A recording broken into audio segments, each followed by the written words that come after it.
When was the last time you made a decision, a real one, without first imagining what someone else would think of it? The question isn't what they'll think. The question is, after all the performances, after all the applause, after the curtain comes down and the theater empties, what do you think of you?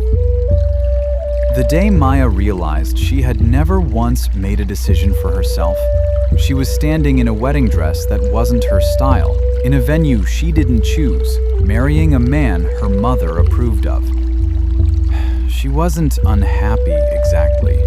She just felt absent, like she was watching her own life from the back row of a theater. It had started small, the way most dangerous things do. At 7 years old, Maya drew a picture of a purple sun. Her teacher frowned. "Suns aren't purple, sweetheart." Maya looked at her purple sun, which she had loved, which had felt like magic, and she felt something quietly leave her. The next day, she drew a yellow sun.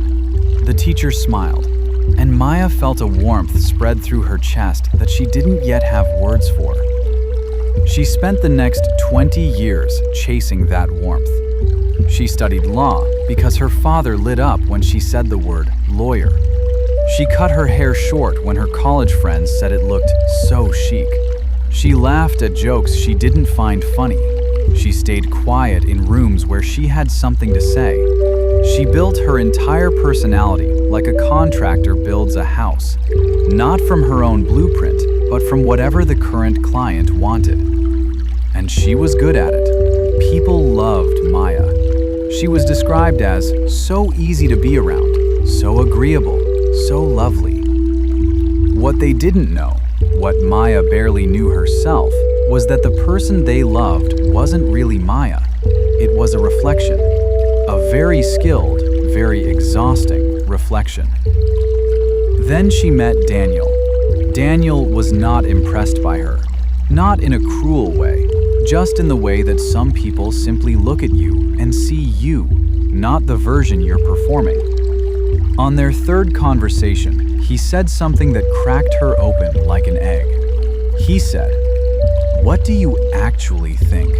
Not what you think I want to hear.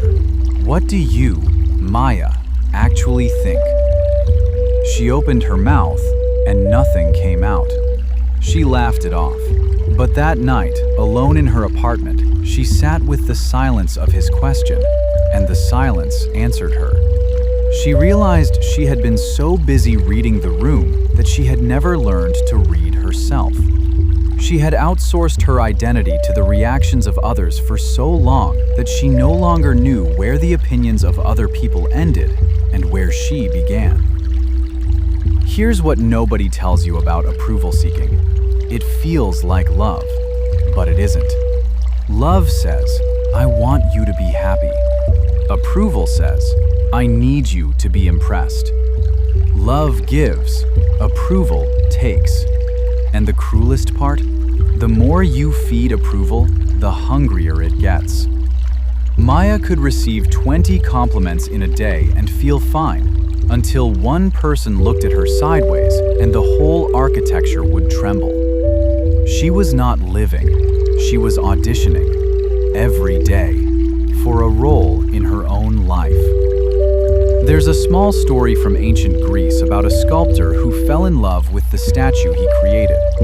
He spent every day perfecting it, admiring it, seeking something from a thing made of stone.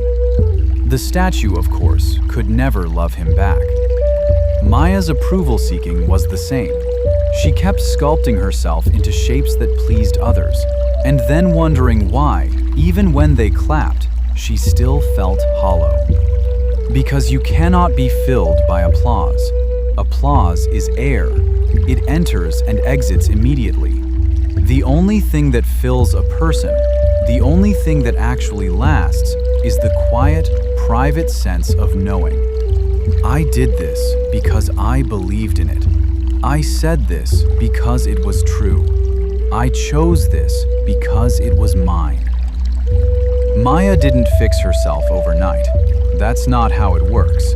But she started small, the way most brave things start. She told a friend she didn't like a restaurant they suggested. Just that. "I actually don't like that place. Can we try somewhere else?" Her heart pounded like she was defusing a bomb. Her friend said, "Oh, totally. Where do you want to go?" And the sky did not fall. She told her mother, gently but clearly, that she was taking 6 months before deciding about law school. Her mother was disappointed. Maya sat with that disappointment, didn't run from it, didn't try to fix it, didn't change her answer.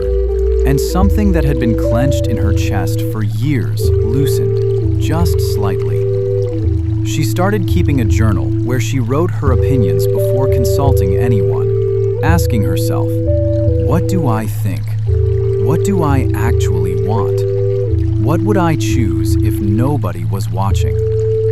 The answers surprised her. She was funnier than she thought, more opinionated, more interesting. The philosopher Epictetus wrote that most people live their lives not as their own story, but as a reaction to everyone else's.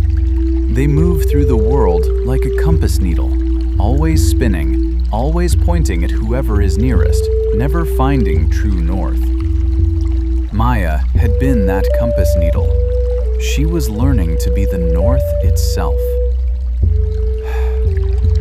The exhausting, heartbreaking, beautiful truth is this: you will never collect enough approval to feel approved of. The hole that seeks external validation is bottomless. The only way to stop falling into it is to stop standing at its edge. The purple sun was always beautiful. You were the one who decided to paint it yellow.